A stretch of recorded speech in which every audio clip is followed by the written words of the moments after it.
Welcome to Nicole's Notes, a study guide for everyday life and beyond. I'm your host, Nicole Zeller.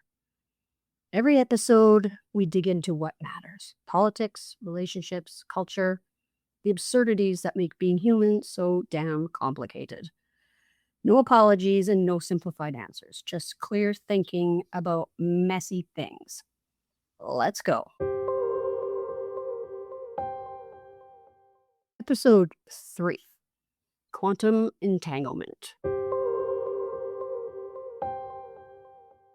He was very attractive and very successful. The kind of guy who shows up on dating apps and makes you think, so, okay, maybe this is the one. Tall, 6'4", the kind of tall that makes you feel small in a way that some part of you, despite all your feminist credentials, actually enjoys.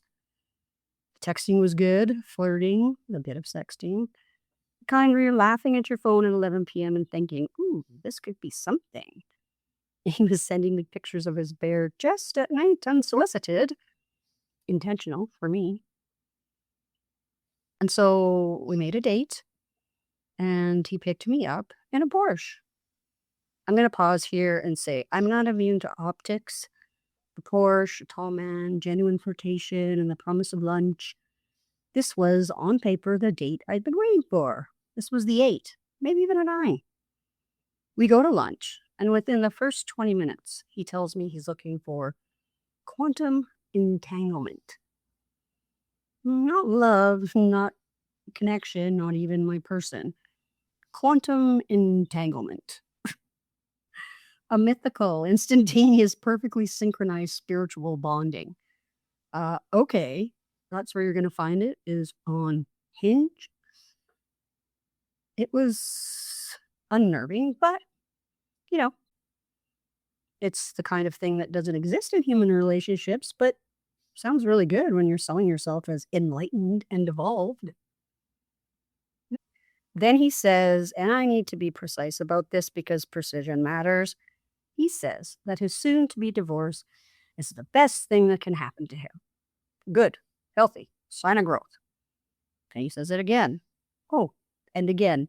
Oh, and again. Over the course of lunch, he returns to this exact phrase approximately 59 times. I'm not exaggerating. I stopped counting at 50 because the pattern was so obvious it became uncomfortable. He would say, my divorce is the best thing. I'm fully healed. It's the best thing that could have happened. I'm completely over it. Here's what I know about people who are actually healed from divorce. You don't mention it 59 times in a single lunch. They don't perform their healing. They don't narrate their recovery like it's a TED Talk. They usually just live.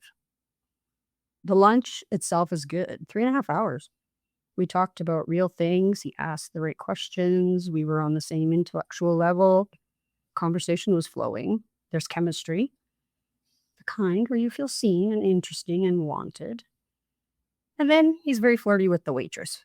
Not in a friendly way, in a testing the water, seeing if she's interested way. And something in me shifted. And it wasn't jealousy, something clearer than that. Observation. I was watching a man who said he was healed act like he was still auditioning, still hunting, still looking for the next thing to validate him. But I pushed that aside. He was attractive. The chemistry was real. Maybe I was being too critical. Then he says something about selling the house and getting out of the basement. The basement? I was like, what? Pardon me? I went still and I asked, wait, are you still living with your ex? And he says, yes, but we don't talk at all. Okay, so let me paint this picture for you because the visual is important. This 6'4" Porsche driving, very successful man is living in the basement of a house he shares with his estranged wife, who is now bringing her boyfriend over while he's downstairs sending pictures of his bare chest to women on dating apps. And he's telling himself and anyone who will listen that he's fully healed. Yeah, right. I called him out on it, gently but directly.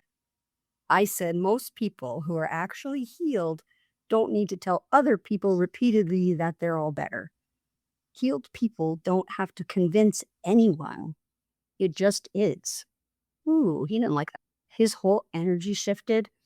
The brightness dimmed. He got defensive in a way that men do when you've named the thing they're avoiding. And I realized, I just watched and realized that I could see him, actually see him. Not the Porsche version, the basement version. We wrapped it up, 4 hours total. He paid the check, which, credit where it's due, he did smoothly. No 50-50 ask, no performance, just paid it. It was the one right thing he did. So he drove me home, and later that night he texted and said, I didn't feel the connection I'm looking for.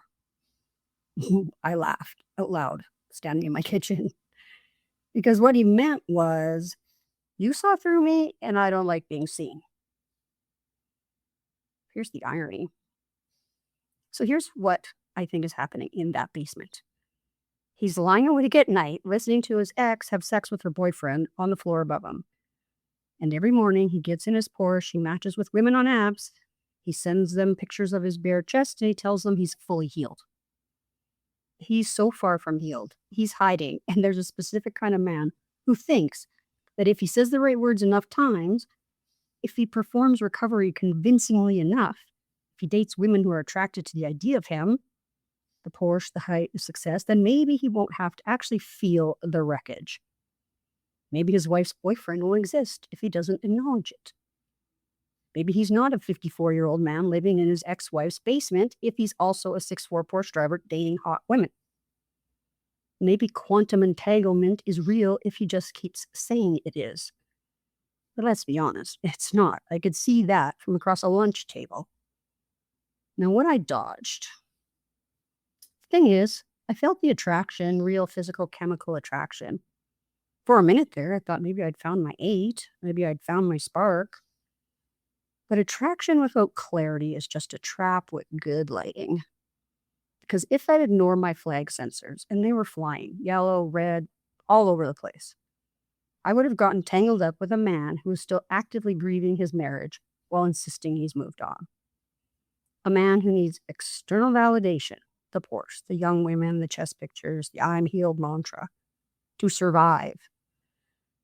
A man who will inevitably, eventually turn on you the moment you stop reflecting back his preferred image of himself.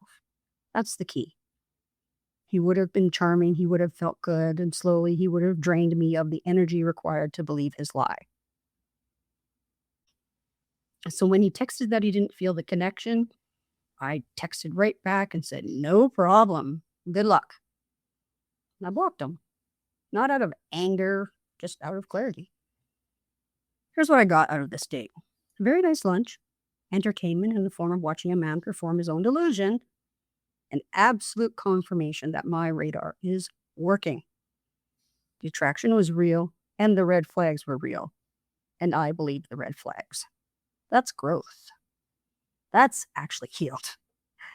Not because I'm perfect or enlightened or above it all, but because I've learned that a Porsche and a bare chest and 3.5 hours of good conversation don't add up to a person worth tangling my life with if the foundation is a basement full of unprocessed grief and a man who has to convince everyone, including himself, that he's okay.